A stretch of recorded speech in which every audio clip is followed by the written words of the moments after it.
Welcome to தமிழன் recipe. இன்றைக்கி நம்ம என்ன பார்க்க போகிறோன்னா, ஒரு சூப்பரான டேஸ்ட்டான கும்பகோணம் வெஜ் குருமா எப்படி செய்கிறது அப்படிங்கிறது தாங்க நம்ம பார்க்க போகிறோம். அது ஒயிட் குருமா. இந்த டேஸ்ட் வந்து நீங்கள் வேறு எங்கேயுமே நீங்கள் சாப்பிட்ருக்க மாட்டீங்க. இதை வந்து நீங்கள் செஞ்சு பாருங்கள், ரொம்பவே சூப்பராக இருக்கும். இன்னும் வேணும்னு கூட கேட்பாங்க. இது நான் செய்கிறதுக்கு என்ன பண்ணியிருக்கேன் அப்படின்னா, வெங்காயம், தக்காளி, பச்சை பட்டாணி, கொண்டக்கடலை, வெள்ளை கொண்டக்கடலை, உருளைக்கிழங்கு, கேரட்டு, பீன்ஸு, இது பச்சை மிளகாய், இது எல்லாமே நான் எடுத்திருக்கேன். உங்களுக்கு தேவையான காய் வந்து நீங்கள் வேணால் போட்டுக்கலாம். இப்போ நான் வந்து 2 கேரட் எடுத்திருக்கேன். தக்காளி ஒரு 2 தக்காளி, 3 பெரிய வெங்காயம், பச்சை பட்டாணி கொஞ்சம்.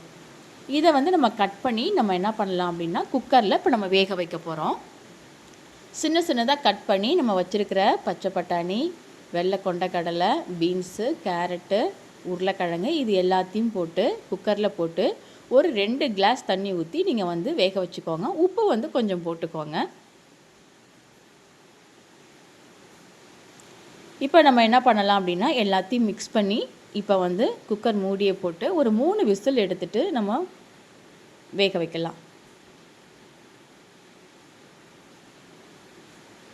குக்கரை மூடிக்கலாம். ஒரு 3 விசில் மட்டும் வைங்க. அதுக்கு மேலே வச்சிங்கன்னா ரொம்பவே குழஞ்சி போயிடும். அதனால் ஒரு 3 விசில் விட்டுட்டு நம்ம இப்போ எடுத்து பார்க்க போகிறோம். எப்படி வெந்திருக்கு அப்படிங்கிறத நம்ம பார்க்கலாம். ரொம்பவே நல்லா வெந்திருக்கு. இந்த பதத்துக்கு இருக்கணும் பாருங்கள். இப்போ நம்ம என்ன பண்ண போகிறோம் அப்படின்னா, பேனில் வந்து ஒரு 2 ஸ்பூன் ஆயில் விட்டுக்கோங்க.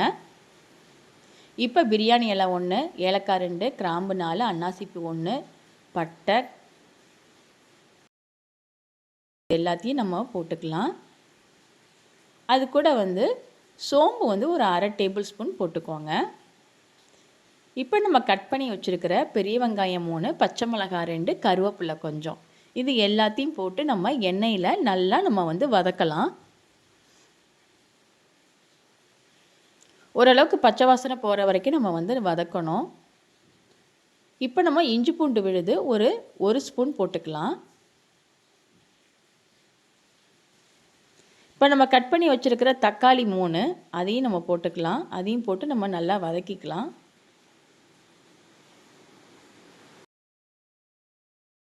கூட கொஞ்சம் உப்பு போட்டு நல்லா வதக்கிக்கோங்க.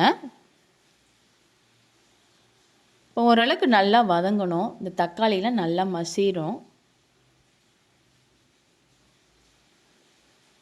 பாருங்கள், நல்லா வதக்கின பிறகு நம்ம என்ன பண்ண போகிறோம் அப்படின்னா, இப்போ வேக வச்சுருந்த நம்ம பச்சை பட்டாணி, உருளைக்கிழங்கு இது எல்லாத்தையும் போட்டு இது கூட நம்ம மிக்ஸ் பண்ணிக்கலாம்.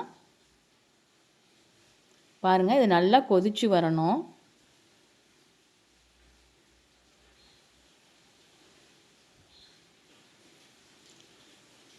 இப்போ நம்ம என்ன பண்ணலான்னா, தேங்காய் வந்து ஒரு 1/2 மூடி எடுத்திருக்கேன். முந்திரி 4, கசகசா ஒரு 1/4 டேபிள் ஸ்பூன், பொட்டுக்கடலை ஒரு 1/4 டேபிள் ஸ்பூன், இது எல்லாத்தையும் போட்டு நம்ம மிக்சியில் வந்து நம்ம அரைச்சிக்கலாம்.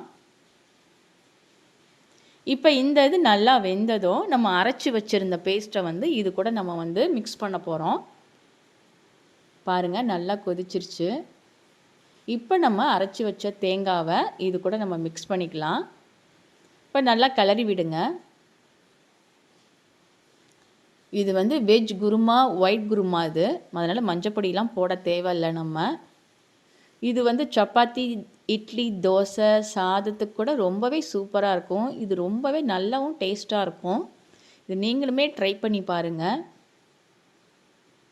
இது வந்து ஒரு 2 கொதி தான் விடணும். ரொம்பலாம் கொதிக்க விடக்கூடாது. நம்ம தேங்காய் ஊற்றி ரொம்பலாம் கொதிக்க விடக்கூடாது. ஒரு 2 கொதி வந்ததும் நம்ம இறக்கிடணும். இப்போ நம்ம நல்லா எல்லாத்தையும் மிக்ஸ் பண்ணி விட்டு பாருங்கள், கொதி வந்துருச்சு.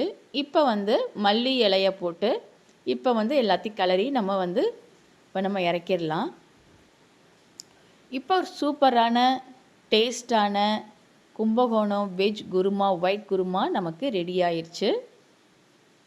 இதை வந்து நீங்களும் ட்ரை பண்ணி பாருங்கள், ரொம்பவே சூப்பராக இருக்கும். இது சப்பாத்திக்கு வச்சு சாப்பிடும்போது இன்னுமே ரொம்ப நல்லாயிருக்கும்.